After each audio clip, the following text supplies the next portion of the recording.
السلام علیکم خواتین و حضرات، آج میں آپ کو ایک پراسرار اور خوفناک کہانی سناتا ہوں۔ دور تک جاتی سنسان ویران سڑک اور گہرا ہوتا اندھیرا حارث کی پریشانی میں اضافہ کر رہا تھا۔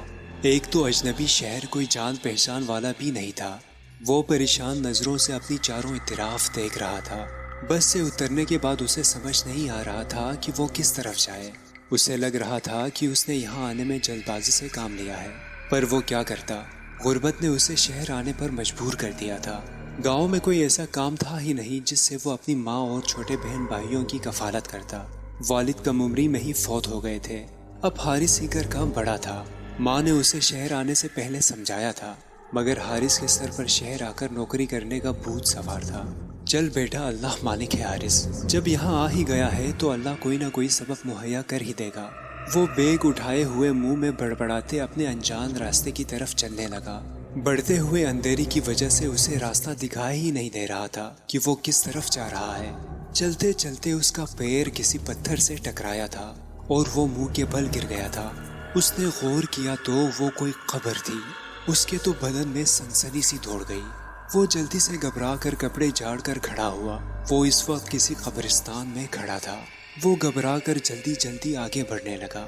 چاند کی ہلکی ہلکی روشنی میں اب وہ بہت دیکھ بھال کر چل رہا تھا اور تیز تیز قدم اٹھا رہا تھا تاکہ وہ قبرستان کی حدود سے باہر نکل آئے۔ بات سنو بیٹا، اپنی پشت پر کسی مردانہ آواز پر وہ اتنا خوفزدہ ہو گیا کہ پیچھے پلٹے بغیر تیز تیز دوڑنے لگا۔ بھاگتے بھاگتے وہ قبرستان کی حدود سے باہر نکل آیا۔ ارے بیٹا سنو تو، وہ آدمی حارث کے پیچھے آتے ہوئے بولا۔ ڈرو مت، میں ادھر ہی کا رہنے والا ہوں۔ وہ عمر کسیدہ آدمی تھا اور حارث کی آنکھوں میں ڈر کو دیکھ کر کہنے لگا، بیٹا میں یہاں سے گزر رہا تھا کہ میری نظر تم پر پڑی۔ اس جگہ نئے معلوم ہو رہے ہو؟ جی میں گاؤں سے آیا ہوں، نوکری کی تلاش میں۔ حارث ذرا مطمئن ہوتے ہوئے بولا، لیکن میں یہاں کسی کو بھی نہیں جانتا اور مجھے رہائش کا بھی کوئی اتا پتہ نہیں۔ بیٹا رہائش کی تم فکر نہ کرو، یہاں قریب ہی میرا گھر ہے، تم رات میرے گھر رہ سکتے ہو۔ بوڑھے کی پیشکش پر حارث کی خوشی دیدنی تھی۔ لیکن کرایہ کیا ہوگا آپ کا؟ بیٹا کرایے کی فکر نہیں کرو، جب تک دل چاہے رہنا۔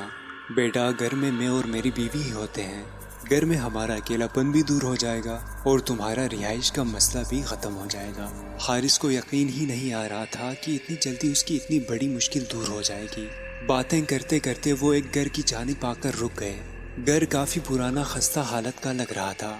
وہ دروازہ کھول کر اسے اندر لے آئے۔ گھر میں داخل ہوتے ہی عجیب سی ٹھنڈک کا اندیشہ ہو رہا تھا۔ اتنی گرمی میں بھی گھر کا ماحول عجیب ٹھنڈک لیے ہوئے تھا۔ بڑا صحن تھا جہاں پر ایک تخت بچھا ہوا تھا۔ صحن کی جانب ایک چھوٹا سا باورچی خانہ تھا اور دوسری جانب چھوٹا سا کمرہ تھا جہاں پلنگ پر ایک بوڑھی عورت بیٹھی دکھائی دے رہی تھی۔ صحن میں لگے نیم کے درخت پر بیٹھی کالی سیاہ بلی حارث کو وحشت سے گھور رہی تھی، بلکہ نہ صرف گھور رہی تھی، بلی کی نظروں سے حارث کو عجیب ہی وحشت کا احساس ہو رہا تھا۔ صحن میں لگی سیڑھیوں کی جانب وہ بوڑھا حارث کو لے کر بڑھا۔ سیڑھیاں اوپر کی جانب جا رہی تھی۔ حارث بھی آہستہ آہستہ ان کے پیچھے چلنے لگا۔ سیڑھیوں کے اختتام پر ایک چھوٹا سا کمرہ تھا اور کمرے کے برابر میں ایک چھوٹا سا باتھ روم تھا۔ بیٹا یہ تمہارا کمرہ ہے، بوڑھا آدمی کمرے کی جانب جاتے ہوئے بولا۔ اب تم آرام کرو، میں کچھ کھانے کے لیے لاتا ہوں۔ نہیں نہیں، میں بس سونا چاہتا ہوں، بہت تھک گیا ہوں۔ ٹھیک ہے بیٹا، جیسے تمہاری مرضی، صبح ملاقات ہوگی۔ حارث سارے کمرے کا جائزہ لینے لگا۔ کمرے میں قالین بچھا تھا، کونے میں سنگل بیڈ رکھا تھا اور بیڈ کے سامنے 2 کرسیاں رکھی ہوئی تھی۔ حارث ایک طرف بیگ رکھ کر نہانے چلا گیا۔ نہا کر آیا تو خود کو کافی پرسکون محسوس کر رہا تھا۔ وہ لیٹنے کے لیے پہلے کمرے کا دروازہ بند کرنے کے بعد کھڑکی کے دونوں پٹ بند کرنے لگا۔ اسی کمرے میں دوسری کھڑکی بھی تھی جو روڈ کی جانب کھلتی تھی۔ حارث اس کھڑکی کی طرف دیکھنے لگا تو کھڑکی سے نظر آئے قبرستان کی طرف اس کی نظر پڑی۔ اس نے گھبرا کر کھڑکی بند کر دی اور بیڈ پر آ کر لیٹ گیا۔ تھکاوٹ تھی اس لیے لیٹتے ہی نیند کی آغوش میں چلا گیا۔ صبح آنکھ اس کی دروازے پر ہونے والی دستک سے کھلی۔ وہ جلدی سے اٹھا تو وہ بوڑھا اس کی کھڑکی سے جانگتا دکھائی دیا۔ بیٹا دروازہ کھولو۔ دروازہ کھولا تو وہ بوڑھا ہاتھ میں ناشتے کی ٹرے لیے کھڑا تھا۔ بیٹا ناشتہ کر کے نیچے آ جانا۔ ناشتہ کرنے کے بعد حارث نیچے چلا آیا جہاں صحن میں وہ کل والی عورت تخت پر براجمان تھی۔ اور پاس اس کے وہ بوڑھا بیٹھا تھا۔ آ جاؤ بیٹا، تخت پر بیٹھی بوڑھی عورت حارث کی جگہ اپنے پاس بناتے ہوئے بولی، میرا نام سعیدہ ہے اور ان کا نام شعیب ہے۔ وہ بوڑھی عورت بولی، بیٹا کچھ اپنے بارے میں تو بتاؤ۔ اماں میرا نام حارث ہے اور میں گاؤں سے شہر نوکری کے سلسلے میں آیا ہوں۔ اچھی بات ہے بیٹا، تم یہاں آرام سے رہنا، کھانے پینے کے بارے میں فکر مند ہونے کی کوئی ضرورت نہیں۔ بہت شکریہ اماں، میں آپ دونوں کا بےحد مشکور ہوں، اس اجنبی شہر میں آپ نے میری بہت مدد کی ہے۔ اچھا اماں، اب میں چلتا ہوں نوکری کی تلاش میں، میرے لیے دعا کریں کہ کوئی معقول نوکری مل جائے۔ تھوڑے ہی دن بعد حارث کو ایک کلرک کی نوکری مل گئی۔ شام کے وقت وہ بوڑھا بوڑھی باتیں کر رہے تھے تو حارث کا باہر جانے کا من کیا۔ وہ دروازے کی جانب بڑھا۔ کہاں جا رہے ہو بیٹا؟ شعیب نے پوچھا۔ جی میں بازار جا رہا ہوں، کچھ کام ہے۔ وقت دیکھو بیٹا، اتنی رات کو جاؤ گے اور حالات بھی ٹھیک نہیں۔ تم ایسا کرو، تم کل چلے جانا، ابھی تو میں تمہیں دروازہ کھولنے کی بھی اجازت نہیں دے سکتا۔ حارث یہ سن کر چپ چاپ اپنے کمرے کی جانب بڑھا۔ اچھی مصیبت ہے یار، ابھی تو رات کے 9 ہی تو بجے ہیں۔ کیسی مصیبت ہے کہ اب میں باہر بھی نہیں جا سکتا۔ مغرب کے بعد باہر نہیں جانا، ڈاکو آ جائیں گے، جیسے ڈاکو انہی کے انتظار میں بیٹھے ہوں۔ حارث چلتا بنتا بڑبڑاتا ہوا بیڈ پر آ کر بیٹھ گیا۔ اسے ویسے تو کوئی پریشانی نہیں تھی، لیکن اس بوڑھے میاں بیوی کی روک ٹوک پر غصہ آتا تھا۔ بستر پر لیٹ لیٹ کر وہ بیزار ہو گیا تو قبرستان کی طرف کھلنے والی کھڑکی کی جانب بڑھا۔ کافی سنسان علاقہ تھا، آبادی بہت کم تھی۔ حارث نے قبرستان کی طرف دیکھا تو 2 لڑکیاں اسے نظر آئی جو قبرستان سے گزر رہی تھی۔ وہ حارث کی طرف دیکھ رہی تھی اور ہاتھ کے اشارے سے حارث کو بلانے لگی۔ حارث بہت حیران ہوا کہ اتنی رات کو لڑکیاں یہاں کیا کر رہی ہیں۔ حارث نے گھبراتے ہوئے کھڑکی بند کر دی اور کمرے کا دروازہ کھول کر نیچے جھانکنے لگا۔ صحن میں کوئی نہیں تھا۔ وہ دبے قدموں نیچے آ گیا اور آہستہ سے دروازے کی جانب بڑھنے لگا۔ پلٹ کر یقین دہانی کے لیے دیکھنے لگا کہیں وہ بوڑھا بوڑھی تو نہیں جھانک رہے۔ ابھی وہ دروازہ کھولنے ہی والا تھا کہ اچانک صحن میں لگے نیم کے درخت پر بیٹھی بلی غرائی اور حارث پر حملہ کر گئی۔ حارث اس اچانک حملے پر تیار نہ تھا، وہ ایک دم سٹپٹا سا گیا۔ وہ کالی سیاہ بلی حارث کو گور کر دیکھ رہی تھی۔ حارث جلدی سے اٹھا اور اپنے کمرے کی جانب بھاگا تو پیچھے سے کسی نسوانی قہقہے کی آواز پر وہ بدحواس ہو گیا، جیسے اس کے ارادے ناکام بنانے پر کوئی ہنس رہا ہو۔ وہ دروازہ بند کر کے بری طرح ہانپنے لگا اور بہت خوف محسوس کرنے لگا۔ وہ ساری رات جاگ کر کٹی۔ کہیں فجر کے وقت جا کر حارث کی آنکھ لگی۔ دوسرے روز وہ آفس سے گھر آتے ہوئے پیچھے سے آتی ہوئی نسوانی آواز پر پلٹ کر دیکھنے لگا۔ کیسے ہیں آپ؟ پیچھے وہی 2 لڑکیاں تھیں رات حارث نے جنہیں کھڑکی سے دیکھا تھا۔ ہم نے تو آپ کو ہاتھ ہلایا تھا، لیکن آپ نے تو ایسے ڈر کے کھڑکی بند کر دی جیسے ہاتھ نہ ہلایا ہو، کوئی گولی ماری ہو۔ وہ شوق سے لڑکی مسکراتے ہوئے بولی۔ اب حارث کی اکثر آتے جاتے ان لڑکیوں سے ملاقات ہو جاتی۔ جس وقت حارث آفس سے آتا تھا تو وہ لڑکیاں بھی اسی وقت اکیڈمی سے پڑھ کر آتی تھیں۔ حارث کو شوق و چنچل سی آئمہ اچھی لگنے لگی تھی۔ اب حارث اور آئمہ ایک دوسرے کے قریب بھی آئے تھے۔ اب وہ گھر کی طرف سے بھی مطمئن تھا، پابندی سے اپنے گاؤں پیسے بھیجتا تھا۔ گاؤں میں سبھی حارث کی نوکری سے خوش تھے کیونکہ گھر کے حالات اب بہتر ہونے لگے تھے۔ ایک بار آئمہ نے حارث سے رات کو ملنے کی فرمائش کی۔ آئمہ تم میرے مالک مکان کو نہیں جانتی، شام کے بعد وہ مجھے گھر سے نکلنے نہیں دیتے اور میری چوکیداری کے لیے وہاں ایک بلی بھی موجود ہے جو میری تاڑ میں رہتی ہے۔ حارث بلی والا واقعہ سنا ہی رہا تھا کہ آئمہ کے ساتھ کھڑی سحرش زور سے ہنس دی۔ اس کے ہنسنے پر وہ منہ بنانے لگا۔ خیر حارث ملنے کی حامی بھرتے ہوئے گھر چلا آیا اور رات جب شعیب انکل کھانا لے کر اوپر آئے تو وہ سونے کی ایکٹنگ کرنے لگا۔ کچھ دیر بعد وہ نیچے صحن میں جھانک کر نیچے دیکھنے لگا کہ کوئی ہے تو نہیں، اور اطمینان سے وہ نیچے چلا آیا۔ وہ دونوں میاں بیوی سونے کے لیے کمرے میں جا چکے تھے۔ اس نے صحن میں لگے درخت کی جانب پلٹ کر دیکھا تو وہاں بلی بھی موجود نہیں تھی۔ سکھ کا سانس لیتے ہوئے دروازہ کھولا اور وہ باہر چلا آیا۔ وہاں آئمہ اس کا انتظار کر رہی تھی۔ سحرش نہیں آئی؟ سحرش کو اس کے ساتھ نہ پا کر وہ بولا، نہیں حارث، وہ بول رہی تھی کہ میں کباب میں ہڈی بن کر کیا کروں گی، تم جاؤ۔ اس کی بات پر وہ ہنس کر دیکھنے لگا جو واقعی میں ہی بہت حسین تھی۔ آؤ حارث پارک میں چلتے ہیں۔ آئمہ اسے سامنے قبرستان میں بنے پارک میں لے آئی۔ اتنی رات میں وہ قبرستان جاتے ہوئے ڈر رہا تھا۔ حارث ڈرو مت، اس قبرستان کے بعد پارک ہے۔ وہ آئمہ کے ساتھ پارک میں چلا آیا۔ آئمہ اسے اپنے بارے میں بتانے لگی کہ سحرش اور میں دونوں سہیلیاں ہیں۔ اور دوسرے شہر سے تعلیم کی غرض سے یہاں آئے ہیں۔ باتوں باتوں میں وقت کا پتہ ہی نہ چلا کہ حارث نے گھڑی میں ٹائم دیکھا تو رات کے 2 بج چکے تھے۔ اف، اتنی دیر ہو چکی ہے۔ حارث گھبرا کر کھڑا ہو گیا۔ ہاں چلو، سہرج بھی میرا انتظار کر رہی ہوگی۔ آئمہ بھی اس کے ساتھ کھڑی ہو گئی۔ دونوں باتیں کرتے کرتے پارک سے باہر نکل آئے۔ قبرستان میں کھڑا گورکن حارث کی طرف دیکھنے لگا۔ اس کی آنکھوں سے خائف ہوتا حارث آئمہ کو خدا حافظ کہتا گھر آ گیا۔ گھر میں داخل ہوتے اس کی نظر درخت پر بیٹھی بلی پر پڑی۔ بلی حارث کو ہی گھور رہی تھی۔ آ گئے تم؟ منع بھی کیا تھا، اتنی رات بھر گھر سے باہر رہنا ٹھیک نہیں ہے، پر تم ہو کہ سنتے ہی نہیں ہو۔ اف، اماں جاگ رہی ہیں۔ وہ سر پکڑ کر ہی رہ گیا۔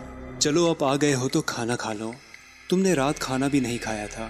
تخت پر کھانا رکھا ہے میں نے تمہارے لیے۔ باورچی خانے سے سعیدہ اماں کی آواز آ رہی تھی۔ حارث شرمندہ ہوتے ہوئے تخت پر پڑے کھانے کی طرف بڑھ گیا اور وہیں بیٹھ کر کھانے لگا۔ اسے بھوک بھی بہت زیادہ لگ رہی تھی۔ کھانے کے بعد وہ باورچی خانے کی طرف بڑھ گیا۔ اماں جی، میں معافی چاہتا ہوں، لیکن آج کے بعد آپ کو شکایت کا موقع نہیں ملے گا، اور کھانا بہت مزیدار بنا تھا۔ حارث کے یہ الفاظ اس کے منہ میں ہی رہ گئے تھے، کیونکہ وہاں تو کوئی موجود ہی نہیں تھا۔ حارث خوفزدہ نظروں سے اماں کے کمرے کی جانب دیکھنے لگا تو اماں بیڈ پر سو رہی تھی۔ ارے یہ کیا ہو رہا ہے میرے ساتھ؟ حارث گھبراتا ہوا اپنے کمرے میں چلا آیا۔ دوسرے دن آفس کی چھٹی تھی۔ دونوں بوڑھا بوڑھی تخت پر بیٹھے تھے۔ میں ان کے پاس چلا آیا۔ آپ دونوں کی شادی کو کتنے سال ہو گئے؟ بیٹا 50 سال ہو گئے ہیں۔ جب میں بیاہ کر اس گھر میں آئی تھی، اولاد کے لیے بڑی دعائیں مانگی، مگر اولاد نہیں ہوئی۔ وہ ماضی کو سوچتے ہوئے آپ دیدہ ہو گئی۔ بیٹا میرے تو بس یہی بچے ہیں۔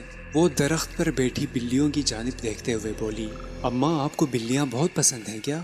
ہاں بیٹا، وہ مختصر سا جواب دے کر خاموش ہو گئی۔ تو حارث درخت پر بیٹھی بلیوں کی طرف دیکھنے لگا۔ ان میں سے ایک بلی کی آنکھوں میں عجیب سی چمک تھی۔ حارث دیکھتے ہوئے جھڑجھڑی لے کر رہ گیا۔ تمہارے انکل کو بولا تھا میں نے دوسری شادی کر لو اولاد کے لیے، لیکن مانے ہی نہیں۔ حارث بولا، آپ ہی سے محبت کرتے ہوں گے نا؟ سعیدہ منہ پر دوپٹہ لے کر ہنسنے لگی۔ بیٹا لیلا مجنو والی محبت مشہور تھی ہماری۔ اماں جی یہ علاقہ اتنا سنسان کیوں ہے؟ بیٹا یہ علاقہ شروع سے ہی سنسان ہے، آبادی تو یہاں ہے ہی نہیں۔ حارث خاموش ہو گیا۔ دیر رات کو حارث کی اچانک آنکھ کھلی تو نیچے صحن سے آتی باتوں کی آواز پر وہ حیران ہوا کہ اس وقت نیچے کون ہے۔ وہ آہستہ سے کمرے کا دروازہ کھول کر نیچے جھانکنے لگا تو صحن میں شادی کا سماں تھا۔ پورا صحن روشنیوں سے جگمگا رہا تھا۔ عورتیں زرد برق لباس پہنے ہوئے تھی۔ حارث نے غور کیا تو تخت پر ایک لڑکی دلہن بنی نظر آئی اور اس کے ارد گرد کافی لڑکیاں تیار ہوئی بیٹھی تھی۔ کھانے کی لذیذ خوشبو سارے گھر میں پھیلی ہوئی تھی۔ ایک طرف کھانے کی دیگیں رکھی ہوئی تھی۔ سیڑھیوں پہ کھڑا حارث یہ سب حیرانگی سے دیکھ رہا تھا۔ آجا حارث بیٹا نیچے۔ شعیب انکل کی حارث پر نظر پڑی تو وہ حارث کو بلانے لگے۔ حارث نیچے آ گیا۔ بیٹا یہ ہمارے پڑوس کی بچی ہے، اس کی شادی ہے۔ تمہاری آنٹی سعیدہ نے بولا تھا کہ بچی کی رخصتی ہمارے گھر سے ہی ہوگی، کیونکہ بچپن سے ہی یہ بچی ہمارے گھر آتی جاتی ہے۔ انکل کی بات پر حارث بوڑھی اماں کی جانب دیکھنے لگا، جو شادی کے ہر کام میں آگے آگے تھی۔ کھانا لگا تو حارث بھی کھانا کھانے بیٹھ گیا۔ اتنا لذیذ کھانا تھا کہ حارث کو اب نیند آنے لگی تھی۔ دوسرے دن آفس بھی جانا تھا تو وہ سونے کے لیے اوپر کمرے میں داخل ہو گیا۔ اسے لگا کہ اس کے پیچھے کوئی آیا ہے۔ اس نے 3 بار چونک کر اپنے ارد گرد بھی دیکھا مگر کوئی نہ تھا۔ گلاب کی تیز خوشبو اسے محسوس ہوئی۔ حارث جو کہ بستر پر دراز تھا گھبرا کر اٹھ کر بیٹھ گیا۔ نسوانی کہے اس کی سماعتوں سے ٹکرائے۔ کون ہے؟ حارث نے ڈرتے ڈرتے پوچھا۔ وہ خوفزدہ اپنے چاروں طرف دیکھنے لگا مگر وہاں کوئی نہ تھا۔ پوری رات اسے لگا کہ کوئی نسوانی ہاتھ اسے سر سے ہلاتا رہا ہے۔ فجر کے وقت تک یہی سب ہوتا رہا۔ آفس میں بھی حارث سے کام نہ ہو رہا تھا کیونکہ رات بھر وہ سو نہ سکا تھا۔ شام واپسی پر گھر کی طرف آتے ہوئے آئمہ نظر آ گئی۔ آئمہ کو دیکھتے ہی حارث کی ساری تھکان دور ہو گئی۔ وہ تھوڑی دیر پارک میں بیٹھ کر اس سے باتیں کرنے لگا۔ آئمہ تمہیں پتہ ہے کل میرے مالک مکان کے گھر میں اس کی پڑوسن کی شادی تھی۔ دلہن بنی لڑکی کو دیکھ کر مجھے خیال آیا کہ ایک دن تم بھی میری دلہن بنے بیٹھی ہوگی۔ کاش، آئمہ دھیرے سے بولی۔ کیا مطلب؟ وہ ناسمجھی سے بولا، کاش ایسا ہو کہ میں تمہاری دلہن بنوں۔ فکر مت کرو، تمہاری شادی صرف مجھ سے ہی ہوگی۔ میں کچھ دنوں تک اپنے گھر جاؤں گا تو تمہاری اور اپنی شادی کی بات کروں گا۔ حارث کیا تم سچ میں مجھ سے شادی کرو گے؟ ہاں آئمہ، میں وعدہ کرتا ہوں کہ شادی تم سے ہی کروں گا۔ گھر آ کر حارث بیگ پیک کرنے لگا کیونکہ پرسوں وہ گاؤں جا رہا تھا۔ آج رات بھی آئمہ نے اسے پارک میں ملاقات کرنے کو کہا تھا۔ آئمہ سے رات کو ملاقات کے بعد پارک سے واپسی پر حارث کا پیر کسی پتھر سے ٹکرایا اور دھڑام سے نیچے گر پڑا۔ اس نے جلدی سے موبائل کی ٹارچ چلائی تاکہ راستہ دیکھ سکے۔ موبائل کی روشنی سیدھی قبر کی روشنی پر پڑی۔ حارث کی آنکھوں کے آگے اندھیرا چھا گیا تھا۔ قبر کی تختی پر لکھا تھا شعیب خان۔ وہ بمشکل کھڑا ہوا تو اسی قبر کے برابر میں ایک اور قبر تھی جس پر لکھا تھا سعیدہ شعیب۔ حارث کو لگ رہا تھا کہ اب وہ بے ہوش ہو کر رہ جائے گا۔ بھائی کیا ہو گیا؟ پیچھے سے گورکن کی آواز آئی۔ حارث کے ٹوٹے پھوٹے الفاظ اس کے منہ سے نکل رہے تھے۔ ہاں بھائی، یہ دونوں میاں بیوی تھے، سامنے والے گھر میں رہتے تھے۔ گورکن اس گھر کی طرف اشارہ کرنے لگا جہاں حارث رہ رہا تھا۔ آج سے 5 سال پہلے شعیب صاحب کے گھر میں ڈاکو گھس آئے تھے اور بے رحم ڈاکوؤں نے شعیب اور اس کی بیوی سعیدہ کو قتل کر دیا تھا۔ بھائی جان دھیان رکھا کریں، حالات آگے ہی بہت خراب ہیں، یہاں ڈاکوؤں کا بسیرا ہے۔ حارث کو بے ساختہ اماں کے الفاظ یاد آ گئے۔ اتنا ڈرے ہوئے کیوں ہو؟ نہیں بھائی کچھ نہیں۔ حارث بھاگا گھر گیا۔ مجھے کسی بھی حال میں ابھی کے ابھی یہاں سے نکلنا ہوگا۔ حارث خوف سے دھڑکتے دل کے ساتھ گھر میں داخل ہوا اور تیزی سے اپنے کمرے میں داخل ہوا۔ اپنا سامان سمیٹ ہی رہا تھا کہ دروازے پر دستک ہوئی تو حارث مزید خوفزدہ ہو گیا۔ سیڑھی والی کھڑکی سے دیکھا تو سامنے آئمہ کھڑی تھی۔ تم یہاں کیسے؟ حارث پسینہ صاف کرتے ہوئے بولا۔ حارث میں بھی تمہارے ساتھ چلوں گی۔ حارث آئمہ کی یہ بات سن کر جلدی جلدی سامان سمیٹنے لگا۔ تبھی حارث کے دماغ میں دھماکہ ہوا۔ آئمہ تمہیں کیسے پتا چلا کہ میں جا رہا ہوں؟ حارث پاس کھڑی آئمہ سے پوچھنے لگا۔ آئمہ تم کہیں نہیں جاؤ گی؟ تم اس طرح اپنے قبیلے کی نافرمانی نہیں کرو گی؟ تبھی اچانک سہرش بولی۔ حارث آئمہ نے آپ کو حقیقت بتانے سے منع کیا تھا، مگر میرے خیال سے آپ کو حقیقت سے واقف کر دینا چاہیے۔ آئمہ کے لاکھ روکنے کے باوجود سہرش بتانے لگی۔ ہمارا تعلق جنات کے قبیلے سے ہے اور باہر صحن میں لگے درخت پر ہم بہت عرصے سے اپنے آباء و اجداد کے ساتھ رہ رہے ہیں۔ جو بلیاں آپ کو دکھائی دیتی ہیں وہ ہم ہی ہیں۔ پہلے دن جب آپ نے اس گھر میں قدم رکھا تھا تو پہلی نظر میں ہی آئمہ آپ کی دیوانی ہو گئی تھی۔ میں نے تو آئمہ کو بہت روکا کہ اگر وہ آپ کے ساتھ جائے گی تو ہمارے قبیلے کے بڑے تو آئمہ کو مار ہی دیں گے اور ساتھ ہی آپ کی جان کو بھی خطرہ ہے۔ سعیدہ آنٹی جب یہاں بیاہ کر آئی تھی تو انہیں ہماری موجودگی کا پتہ چل چکا تھا۔ ان کی کوئی اولاد نہیں تھی، اس لیے ہم ہی ان کی بیٹیوں کی طرح ہیں، لیکن وہ دونوں بھی کب کے مر چکے ہیں۔ یہ گھر خالی ویران کھنڈر ہے، ادھر کوئی زندہ انسان نہیں ہے۔ اس رات جو آپ نے شادی دیکھی تھی وہ ہمارے ہی قبیلے کی لڑکی کی شادی تھی۔ حارث کو لگ رہا تھا کہ کسی بھی وقت اس کے دل کی دھڑکن بند ہو جائے گی۔ حارث کا سارا وجود پسینے سے بھیگا ہوا تھا۔ حارث تم کہیں نہیں جاؤ گے بیٹا، تم ہمارے بیٹے کی طرح ہو۔ شعیب انکل سیڑھی چڑھ کر آئے اور کہنے لگے۔ حارث نے خوفزدہ ہو کر دروازہ بند کر دیا۔ یا اللہ پاک میری مدد کر، میں کہاں جنات میں پھنس گیا ہوں۔ حارث پھوٹ پھوٹ کر رونے لگا اور اللہ تعالیٰ سے مدد مانگنے لگا، کلمہ پڑھنے لگا، آیت الکرسی پڑھنے لگا۔ پوری رات وقفے وقفے سے دروازے پر ہونے والی دستک اور سعیدہ کی سسکتی ہوئی آواز، اس کو جانے مت دینا، اس کو جانے مت دینا، میں اسے کسی بھی صورت جانے نہیں دوں گی، میرا کوئی بیٹا نہیں ہے، حارث اب میرا بچہ ہے۔ بوڑھی سعیدہ کی آواز حارث کے کانوں میں ہتھوڑے کی طرح گونج رہی تھی اور ساتھ میں نسوانی بین کرتی ہوئی آواز جو آئمہ کی تھی۔ حارث تم نے مجھ سے وعدہ کیا تھا کہ تم مجھ سے ہی شادی کرو گے، حارث تم نے مجھ سے وعدہ کیا تھا کہ تم مجھ سے ہی شادی کرو گے، تم ایسے کیسے جا سکتے ہو؟ میں تمہیں ایسے ہرگز جانے نہیں دوں گی۔ فجر کے وقت آوازوں کا سلسلہ ختم ہوا۔ اس نے دروازہ کھول کر نیچے جھانکا جہاں بالکل خاموشی تھی۔ وہ بیگ اٹھائے اندھادھند سیڑھیاں اترتا دروازہ کھول کر باہر کی جانب بھاگا۔ وہ بری طرح اور پورے جان لگائے بھاگتا ہی جا رہا تھا۔ بھاگتا بھاگتا سڑک کی جانب آتے ہوئے آسمان کی طرف دیکھا اور شکر کے آنسو اس کے گال پر تھے۔ اسے یقین نہیں آ رہا تھا کہ وہ زندہ بچ کر آ گیا ہے۔ یہ سوچ کر اس کے رونگٹے کھڑے تھے کہ وہ 6 مہینے جنات کے ساتھ رہا ہے۔ آج اس بات کو 10 سال گزر چکے ہیں اور آج 8 سال بعد وہ اپنی ماں اور بیوی بچوں کے ساتھ شہر میں مقیم ہے۔ آج کسی کام سے جب وہ اپنی بیوی کے ساتھ اسی سنسان علاقے سے گزرا تو اتفاق سے اسی گھر کے پاس سے اس کا گزر ہوا۔ گھر کے پاس سے گزرتے ہوئے اس کے پورے جسم میں ایک سرد سی ہوا دوڑ گئی۔ آج بھی وہ گھر ویسے ہی ویران پڑا تھا۔ حارث کی نگاہ بے اختیار اس کمرے کی کھڑکی کی جانب اٹھی جہاں اس نے 6 ماہ قیام کیا تھا، مگر وہاں کے منظر نے اسے دہشت سے خوفزدہ کر دیا۔ آئمہ کھڑکی میں کھڑی مسکراتی ہوئی ہاتھ ہلاتے دکھائی دی۔ حارث نے خوفزدہ ہو کر اپنی نگاہیں نیچے کی اور کلمہ پڑھتے ہوئے گاڑی کی رفتار تیز کر دی اور اس علاقے سے باہر نکل گیا۔ دوستوں، ہم امید کرتے ہیں کہ ہماری آج کی ویڈیو آپ کو پسند آئی ہوگی۔ اس ویڈیو کو زیادہ سے زیادہ شیئر کریں اور آنے والی ویڈیو تک کے لیے اپنے میزبان سجین شریف کو اجازت دیجیے۔ اللہ نگہبان۔